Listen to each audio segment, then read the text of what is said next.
कल मैं कुत्ते का गोश्त खाते खाते बचा।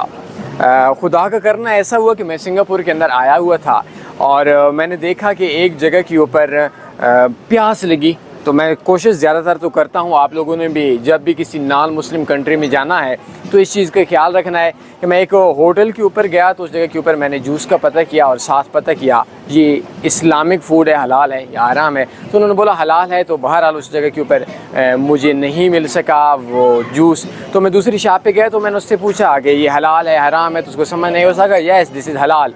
तो जब मैंने देखा तो यो साथ में कुत्ते का गोश्त और साथ में डॉग लिखा हुआ था। बहरहाल मैंने खाना तो नहीं था, लेकिन इंटरेस्टिंग सी बात है, मैंने उससे पूछा व्हाट इज़ दिस हलाल? तो उसने बोला नो सॉरी, मैंने समझा नहीं था। तो बहरहाल शुक्र है खुदा का मैं बच गया। तो आप लोग भी जब दुनिया की किसी भी जगह के ऊपर आएँ तो आने के साथ आप लोग ये ख्याल रखें कि क्या गोश्त या आप लोग